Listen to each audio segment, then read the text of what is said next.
پچھلے ایپیسوڈ کے لاسٹ پہ آپ نے دیکھا کہ انتوان پیترو کے قبضے میں تھا۔ اس ایپیسوڈ کے آغاز میں پیترو انتوان سے کہتا ہے اس مقدس کتاب میں کس کا ذکر تھا؟ ہاں، عیسیٰ، جنہیں ہمارے گناہوں کے بدلے موت کا سامنا کرنا پڑا اور وہ اپنی وفات کے 3 دن بعد دوبارہ زندہ ہو گئے اور اپنے حواریوں تک پہنچ گئے۔ انتوان کہتا ہے کیا تم میری حواری بننا چاہتے ہو؟ لیکن میں مسیح نہیں ہوں، بلکہ میں وہ شخص ہوں جس کا کوئی مذہب نہیں۔ پیترو کہتا ہے میں تمہیں ایک راز کی بات بتاتا ہوں، میں بھی کوئی مذہبی انسان نہیں ہوں۔ انتوان، کیا تم جانتے ہو میں کون ہوں؟ میں وہ شخص ہوں جس نے تمہیں دوبارہ زندہ کیا۔ پوسیڈن مر گیا اور اسے دفنا دیا، اب تم میرے سپاہی کے طور پر زندہ کیے گئے ہو، ایک نئے نام کے ساتھ۔ یہاں ہجر کے جہاز کا کپتان کہتا ہے مسافروں کو اندر لے کر جاؤ، جس کے بعد ہجر اسحاق سے کہتا ہے اسحاق آغا، زینب اور حمزہ کا خیال رکھنا۔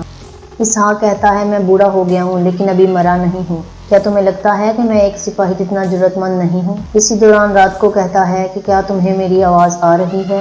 اس جہاز کا کپتان کون ہے؟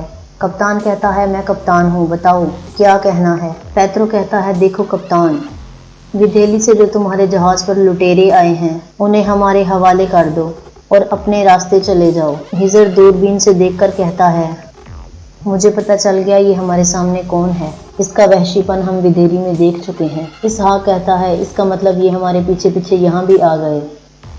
کپتان اپنے آدمیوں سے کہتا ہے کہ تمام چراغ بجھا دو۔ یہاں عروج کے سپاہی آپس میں باتیں کر رہے ہوتے ہیں، پھر اس کے بعد عروج بھی یہاں پر آ جاتا ہے اور پھر وہ سکندر سے پوچھتا ہے تم نے کپتان سے پوچھ لیا تھا نا کہ اس نے سارا سامان رکھ لیا؟ سکندر کہتا ہے کہ سارا سامان رکھ لیا، کلیچوے کا بھی کچھ مال ہے، ان کے بھی ملاح ہیں، وہ لوگ کافی زیادہ کلستر لے کر آئے ہیں، مسالے لے کر جا رہے ہیں سلانیک کی طرف، ہم نے انہیں گودام پر بیٹھنے کے لیے کہا ہے۔ یہ سننے کے بعد عروج کہتا ہے کلیچوے کبھی بھی انیتا کے جہاز پر سامان نہیں بیچتے۔ یہ سن کر وہ سب پریشان ہو جاتے ہیں۔ یہ سن کر سکندر کہتا ہے انہیں بلا کر لاؤں؟ عروج کہتا ہے نہیں، اگر وہ کلیچوے کے لوگ ہیں تو انہیں ڈاکوؤں کی طرح طلب کرنا زیب نہیں دیتا، میں الیاس کے ساتھ نیچے جا کر انہیں خود دیکھ لیتا ہوں۔ اندر جعفر کے آدمی ایک تار بچھا رہے ہوتے ہیں کیونکہ انہوں نے وہاں پر بارود رکھ کر اس تار کو اس کے اندر رکھ دیا تھا۔ جعفر کہتا ہے بہت جلد سب سو جائیں گے، جس کے بعد ہم کشتی لے کر یہاں سے نکل جائیں گے۔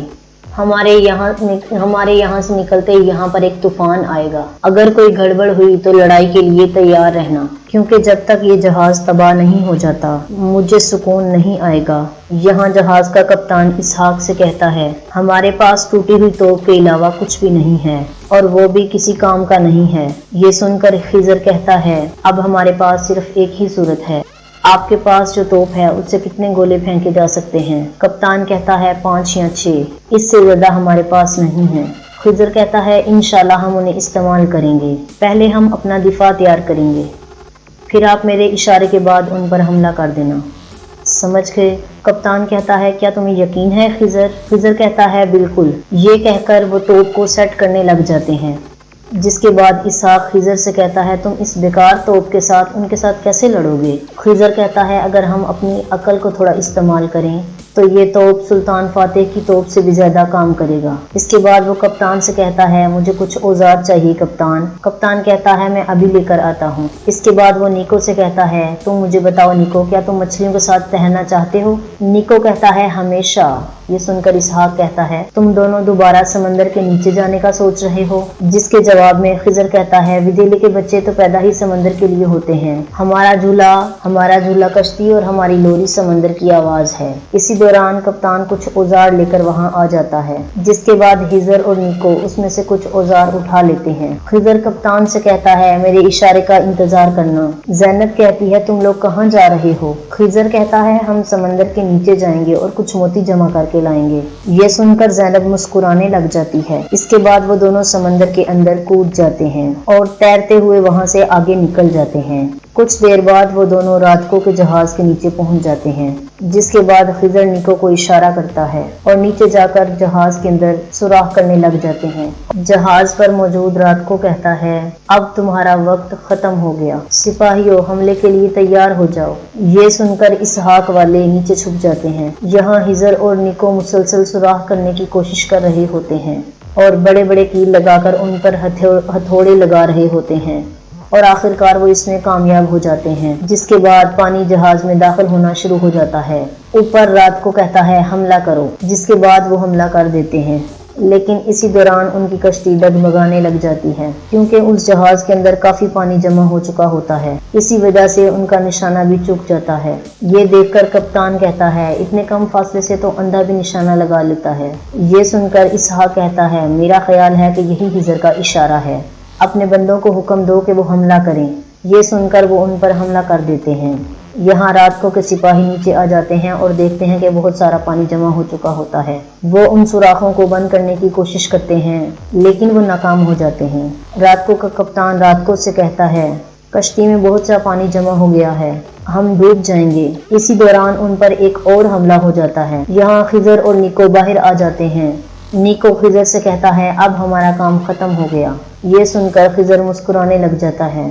یہاں کپتان کہتا ہے وہ لوگ پیچھے جا رہے ہیں، آپ کی دعا قبول ہو گئی اسحاق آغا۔ یہاں جعفر تار کو آگ لگاتے ہوئے کہتا ہے ہمیں فوراً یہاں سے نکلنا ہوگا اس سے پہلے کہ دھماکہ ہو، لیکن اسی دوران عروج اور الیاس وہاں پہنچ جاتے ہیں۔ عروج کہتا ہے دیکھو الیاس، جعفر آغا یہاں پر آ گئے۔ الیاس کہتا ہے تم ہمیں سوتے ہوئے مارنا چاہتے تھے۔ اسی دوران عروج کی نظر اس تار پر پڑتی ہے۔ عروج الیاس سے کہتا ہے نہیں الیاس، یہ لوگ ہمیں سوتے ہوئے مارنا نہیں چاہتے تھے، ان کا ارادہ ظاہر ہے، بلکہ یہ سارے جہاز کو دھماکے سے اڑانا چاہتے تھے۔ یہ سنتے ہی جعفر کے آدمی ان پر حملہ کر دیتے ہیں، جس کے بعد وہاں پر ایک بڑی لڑائی شروع ہو جاتی ہے۔ یہاں خضر اور نیکو واپس آ چکے ہوتے ہیں۔ خضر کو دیکھ کر اسحاق اسے گلے لگا لیتا ہے۔ یہاں الیاس زور سے کہتا ہے کہ نیچے آ جاؤ سب لوگ۔ یہ سننے کے بعد جعفر کہتا ہے اس دفعہ میں ہار نہیں مانوں گا۔ یہ کہہ کر وہ دروازے کی طرف چلا جاتا ہے۔ اس سے پہلے کہ عروج کے باقی سپاہی وہاں پر آ جاتے، جعفر وہ دروازہ بند کر دیتا ہے۔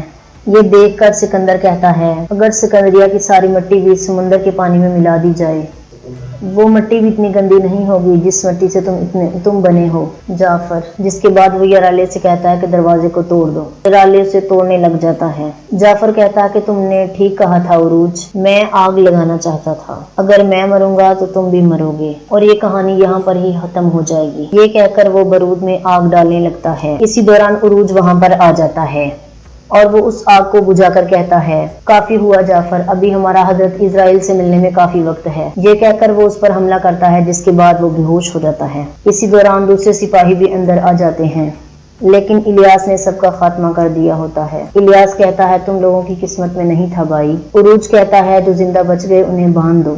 یہاں زینب خضر سے کہتی ہے تم نے ہماری جان بچائی، بہت بہت شکریہ، لیکن ان لوگوں کو ہم سے مسئلہ کیا ہے؟ جس کے جواب میں خضر کہتا ہے تمہیں یاد ہے میں نے تم سے ایک راز کا ذکر کیا تھا، یہ لوگ اس کے پیچھے ہیں۔ میرے پاس جو کتاب موجود ہے میں جس مقصد کے لیے اسے سمجھنا چاہتا ہوں، وہ لوگ بھی اسی مقصد کے لیے ہمارے پیچھے پڑے تھے، مگر ہم اسے اچھائی کے لیے استعمال کرنا چاہتے ہیں اور وہ لوگ ظلم کے لیے، اور یہ میں ہرگز ہونے نہیں دوں گا، چاہے میری جان ہی کیوں نہ چلی جائے۔ زینب کہتی ہے تم نے تو پوری دنیا کو اپنا دشمن بنا لیا ہے، تم اکیلے کس کس سے مقابلہ کرو گے؟ جس کے جواب میں خضر کہتا ہے اللہ نے اکثر کم تعداد کو زیادہ فتوحات دی ہیں، جب میں اللہ کا نام لے کر اس رستے پر چل پڑا ہوں تو اللہ ہی مجھے میری منزل کی طرف استقامت عطا کرے گا۔ یہاں رات کو کپتان سے کہتا ہے جب تک کوئی محفوظ مقام نہیں مل جاتا سفر جاری رکھو، جب جہاز ٹھیک ہو جائے تو مجھے کشتی دینا اور 5-6 لوگوں کو بھی میرے ساتھ جانا ہوگا۔ کپتان کہتا ہے میں سمجھا نہیں جناب، آپ کہاں جانا چاہتے ہیں؟ جس کے جواب میں رات کو کہتا ہے سکندریہ۔